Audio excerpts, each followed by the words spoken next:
Assalamualaikum dan salam sejahtera. Kami daripada kumpulan 3 akan membentangkan mengenai asas falsafah dalam pembentukan falsafah pendidikan kebangsaan. Ahli kumpulan kami terdiri daripada 2 orang, iaitu Nur Amira Tarmizi dan saya, Nur Atia binti Muhammad Ghazali. Seterusnya, mari kita lihat kandungan yang terdapat dalam laman web ini. Pertama sekali, ia dimulakan dengan konsep falsafah pendidikan kebangsaan, falsafah pendidikan barat dan falsafah pendidikan Islam. Kemudian diikuti ciri-ciri falsafah pendidikan barat dan falsafah pendidikan Islam. Seterusnya, persamaan dan perbezaan antara falsafah pendidikan barat dan falsafah pendidikan Islam.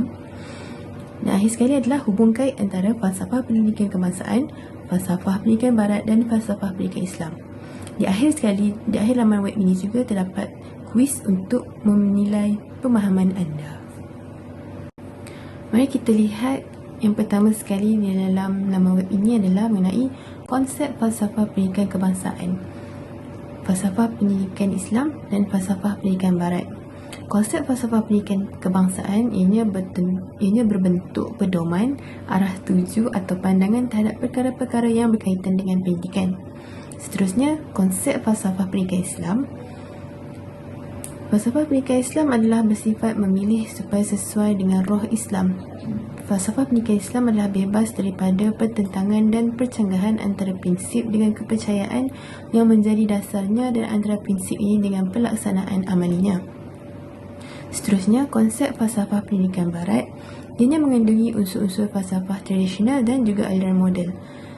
Unsur tradisionalnya ialah perennialisme dan esensialisme, manakala unsur aliran moden ialah progresivisme, rekonstruktivisme dan existentialisme.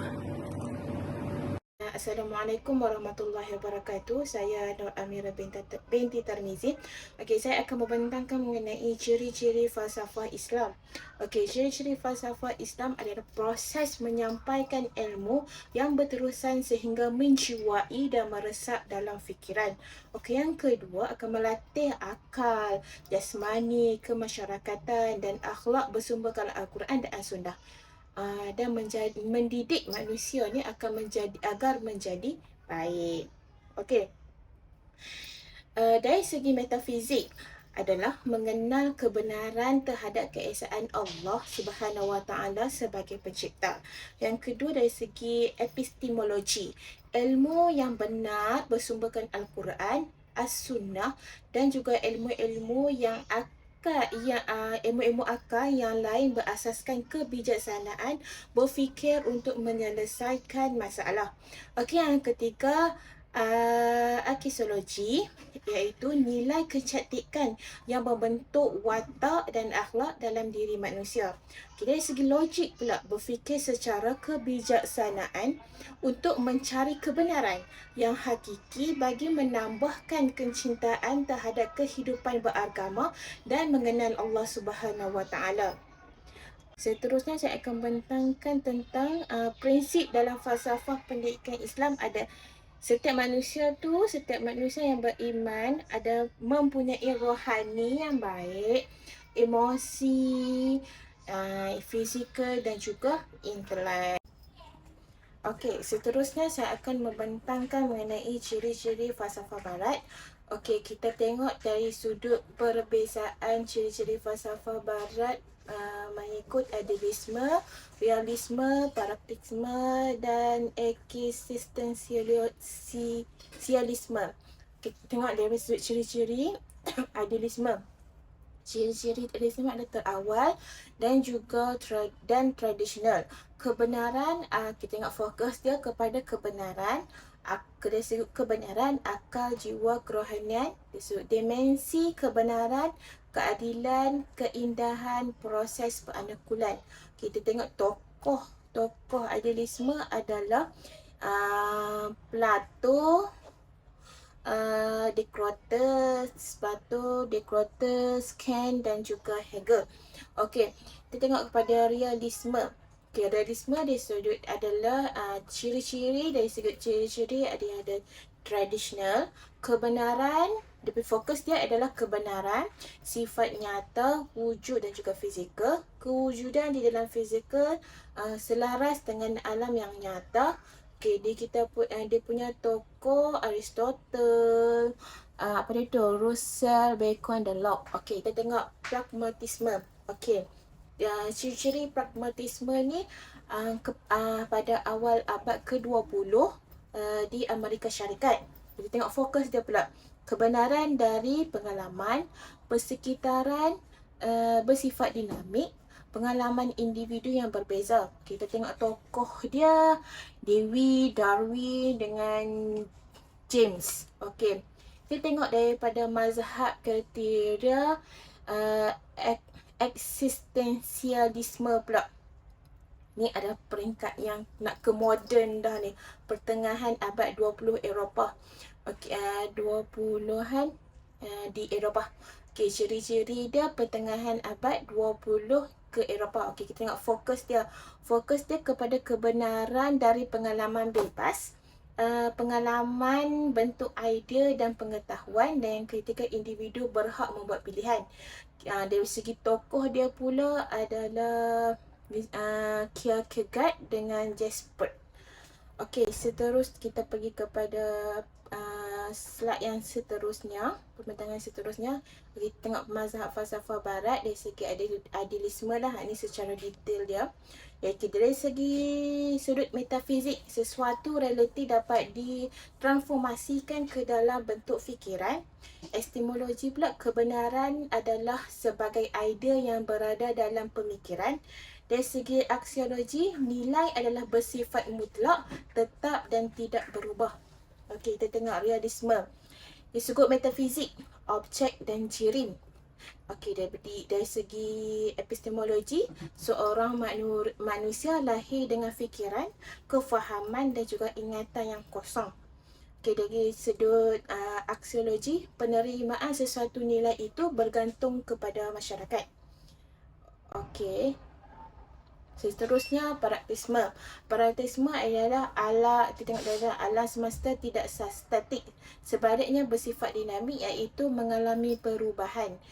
Epistemologi, pengetahuan adalah hasil dari pengalaman yang diperoleh oleh manusia melalui perhubungan persekitaran. Okay, dari sudut aksiologi, iaitu bergantung kepada situasi, iaitu dari aspek sesuatu nilai itu hendaklah dilihat dan diaplikasikan. Okey, kita tengok daripada sudut eksistensialisme pula. Metafizik, realiti, sesuatu kewujudan bersifat individu. Epistemologi, pengetahuan berpunca daripada pengalaman dan persekitaran. Dari sudut aksiologi, persoalan nilai adalah bersifat relatif kepada individu. Okey, aliran falsafah barat dia ada perennialisme dan progresisme. Okey. Perennialisme ni adalah berasaskan pemikiran Plato, berpendapat kebenaran adalah tulen yang bersifat sejagat dan tidak berubah dari dimensi ruang, masa dan budaya, dari satu generasi ke generasi yang berikutnya. Progresisme meletakkan murid sebagai orang yang mampu mengenal pasti keperluan dan minat mereka sendiri. Eksistensialisme menyampaikan warisan budaya dan sejarah yang berkumpul dan berkekalan buat sekian lama. Rekonstruksisionisme, pembentukan semula masyarakat, iaitu untuk perubahan dan reformasi sosial. Tujuannya untuk menyedarkan murid tentang masalah sosial, ekonomi dan politik yang berlaku. Okey, kita tengok pula persamaan falsafah pendidikan Islam dan falsafah pendidikan Barat. Kita tengok dari segi disiplin ilmu, dari segi peranan sekolah, pengajaran melalui pengalaman, dan yang terakhir peranan seorang guru. Okey, kita pergi yang pertama adalah dari segi disiplin. Falsafah pendidikan Islam dari segi disiplin ilmu lah. Okey, kita tengok falsafah dari pendidikan Islam. Falsafah pendidikan Islam mengatakan bahawa pendidikan moral Yang dikehendaki Islam bukanlah semata-mata dengan mempelajari dan mengetahui mengenai moral sahaja. Okey, dari segi falsafah pendidikan barat pula, tugas utama dalam proses pendidikan ialah mendisiplinkan mental dan jiwa pelajar disambil mengembangkan potensi penakut. Jadi, mempunyai persamaan antara pendidikan Islam dan segi barat dari segi disiplin ilmu tentang mengenai, kita tengok kalau pendidikan Islam dari segi moral. Okey, dari segi barat pula dia juga mementingkan moral, mental dan jiwa pelajar tu. Yang mesti skop dia daripada orang kata dari konsep yang sama adalah moral. Okey. Kita tengok dari segi di peranan sekolah. Okey, falsafah pendidikan Islam, sekolah adalah satu tempat untuk menjaga dan memelihara pembesaran tubuh badan dan pertumbuhan bakat manusia dengan rapi supaya dapat melahirkan orang yang berilmu, baik tingkah laku dan dapat mengekalkan nilai-nilai budaya di kalangan masyarakat. Okey, kita tengok dari segi untuk falsafah pendidikan barat pula, sekolah merupakan sebahagian kehidupan harian belajar. Maka sekolah bukanlah sahaja tempat untuk memperoleh ilmu pengetahuan, tetapi juga sesuatu tempat untuk belajar, bekerja dan hidup secara bermasyarakat. Maksudnya adalah persamaan antara pendidikan Islam dengan barat tu. Okey, kita tengok dari sudut pengajaran melalui pengalaman. Kita tengok dari Islam dulu, menyiapkan generasi muda untuk memegang peranan-peranan tertentu dalam masyarakat pada masa yang akan datang. Dari segi falsafah barat pula, pengalaman sebenar ialah hasil interaksi manusia dengan elemen-elemen dalam alam persekitaran dan alam sosial, di mana pengalaman individu merupakan tempat utama dalam proses interaksi tersebut. Okey, kita tengok dari sudut peranan seorang guru pula. Falsafah pendidikan Islam ni, kita tengok dari segi falsafah pendidikan Islam. Okey, menerangkan selain guru terhadap setengah orang yang berperanan sebagai guru, contohnya ulama dan tokoh-tokoh Islam yang memainkan peranan sebagai guru. Okey, barat pula mengatakan guru ni memainkan peranan utama dalam proses pendidikan, membantu pelajar memperoleh keperluan dan kualiti kehidupan yang orang dewasa agar mereka berjaya hidup dalam masyarakat yang secara berterusan. Okey, seterusnya perbezaan FBP dan FPI akan dibentangkan oleh sahabat saya nanti. Kemudian mari kita lihat perbezaan antara falsafah pendidikan Islam dan falsafah pendidikan barat. Perbezaan pandangan umum, falsafah pendidikan Islam adalah mengenai hakikat sesuatu yang berada dalam kemampuan manusia untuk dapatkannya. Manakala pandangan umum bagi falsafah pendidikan barat ialah mencintai dan hikmah. Ianya falsafah barat juga menganggap falsafah sebagai suatu ilmu fizikal dan tujuan kehidupan manusia dan hubungannya dengan alam. Kemudian mari kita lihat perbezaan pandangan mengikut tokoh. Menurut falsafah pendidikan Islam, tokoh yang kita lihat adalah Al-Farabi. Beliau menyatakan falsafah dilihat dari dua sudut, iaitu dari falsafah teori dan juga falsafah amalan. Falsafah teori adalah mengetahui sesuatu yang ada, manakala falsafah amalan adalah apa yang perlu ada dalam perbuatan. Kemudian tokoh yang kedua dalam falsafah pendidikan Islam adalah Al-Khindi. Beliau menyatakan falsafah mempunyai tiga aspek, iaitu ilmu fizik yang berasaskan benda, yang kedua ilmu matematik, ilmu hitung, dan yang ketiga adalah ilmu ketuhanan. Kemudian mari kita lihat falsafah pendidikan barat yang mengikut tokoh. Yang pertama adalah tokoh Aristotle. Beliau menyatakan falsafah ialah ilmu kebenaran, dan kebenaran dapat diperolehi oleh seseorang dengan ilmu metafizik, logik, retorik, etika, estetika, ekonomi dan politik. Tokoh falsafah pendidikan barat yang kedua adalah Immanuel Kant, iaitu seorang ahli falsafah Jerman. Beliau mengatakan falsafah ialah ilmu pengetahuan yang menyelidik dasar-dasar bagi mengetahui sesuatu dan bertindak. Kemudian tokoh yang ketiga untuk falsafah pendidikan barat, John Dewey. Beliau mengatakan falsafah harusnya dipandang sebagai perjuangan manusia dalam melakukan penyesuaian antara kumpulan tradisi yang membentuk akal manusia dengan cita-cita politik baru. Kemudian dari segi konsep, falsafah pendidikan Islam merupakan penyatuan semua ilmu pengetahuan di bawah Al-Quran yang menjadi teras pendidikan.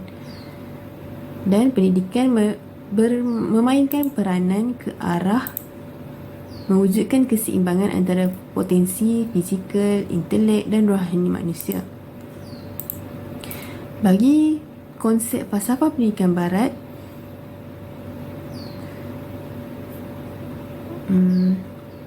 ianya bersifat semula jadi dan manusia bersifat sejagat, bersifat praktikal dan pragmatik dan hanya menumpukan kepada perkara-perkara asas sahaja. Perbezaan antara falsafah pendidikan Islam melalui aspek matlamat. Matlamat falsafah pendidikan Islam adalah memperkembangkan insan supaya menjadi Muslim yang berilmu, beriman, beramal soleh dan berperibadi mulia ke arah melengkapkan diri sebagai tanggungjawab, menjalankan tanggungjawab sebagai seorang hamba dan khalifah. Yang kedua adalah melahirkan insan yang taat kepada Allah.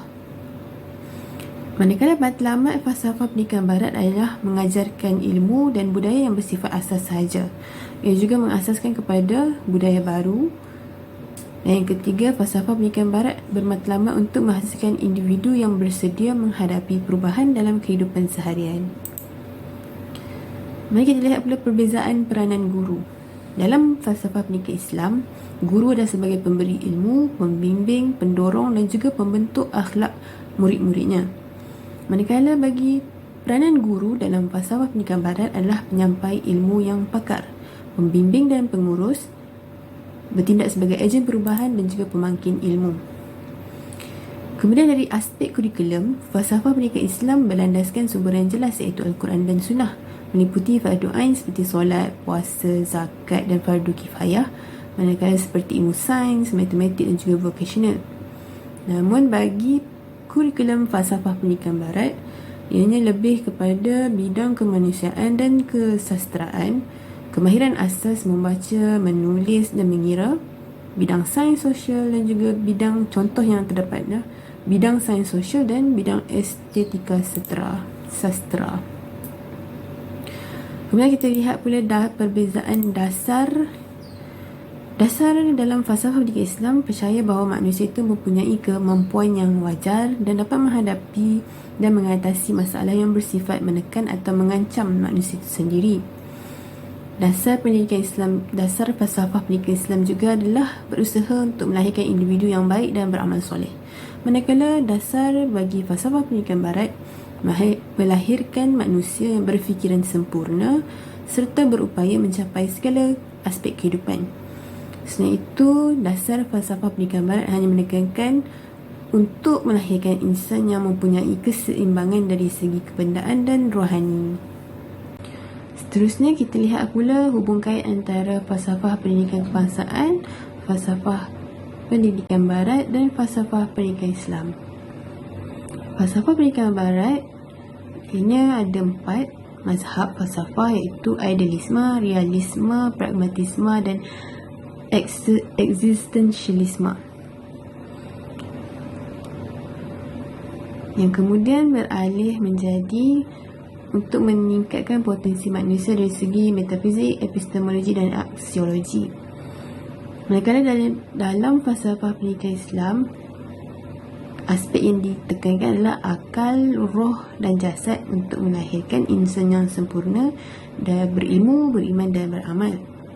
Jadi apabila digabungkan antara falsafah pendidikan barat dan falsafah pendidikan Islam, terbentuklah falsafah pendidikan kebangsaan yang diguna pakai pada hari ini, iaitu lebih menekankan kepada aspek intelek, emosi, rohani dan jasmani. Ini adalah menyeluruh, bersepadu, seimbang dan harmoni antara 4 aspek ini untuk melahirkan warga negara yang baik dan bertanggungjawab. Akhir sekali, rumusan bagaimana falsafah pendidikan kebangsaan yang wujud pada hari ini bersifat eklektik adalah kerana gabungan antara falsafah pendidikan Islam, falsafah pendidikan barat tradisional dan juga falsafah pendidikan barat moden, maka terhasillah falsafah pendidikan kebangsaan yang dikenali pada hari ini yang menekankan kepada aspek intelek, rohani, jasmani dan emosi untuk melahirkan masyarakat yang bertanggungjawab dan yang berakhlak mulia. Okey, seterusnya kami juga menyediakan kuis. Okey, untuk menilailah kefahaman asas falsafah pembentukan asas falsafah dalam pembentukan falsafah Islam dan juga Barat ni. Kita tengok soalan pertama. FPK digubal oleh pakar-pakar pendidik secara teliti dengan mengambil berat keperluan. Jawapan dia apa? Kita tengok semua individu, masyarakat dan juga negara, semua di atas lah. Tidak? Alright. Okay, kita pergi ke soalan yang kedua. Berikut adalah matlamat falsafah pendidikan Islam kebangsaan FPK kecuali apa? Menaikkan rakyat yang mementingkan keselesaan hidup masing-masing. Alright. Okey, kita tengok soalan ketiga. Berikut adalah terdapat 4 cabang falsafah iaitu apa? Metafizik, epistemologi, aksiologi dan juga logik. Alright. Okey, soalan yang seterusnya. Mazhab falsafah umum mazhab falsafah umum Barat ialah idealisme ya, pragmatisme ya, eksistensialisme ya, realisme ya, semua di atas. Okey, soalan yang seterusnya. Tokoh bagi mazhab pragmatisme ialah A. Plato, B. Aristotle, C. Dewey dan yang keempat Kierkegaard, C. Dewey. Soalan seterusnya boleh akses pelajar boleh akses sendiri. Sekian saja daripada saya. Terima kasih.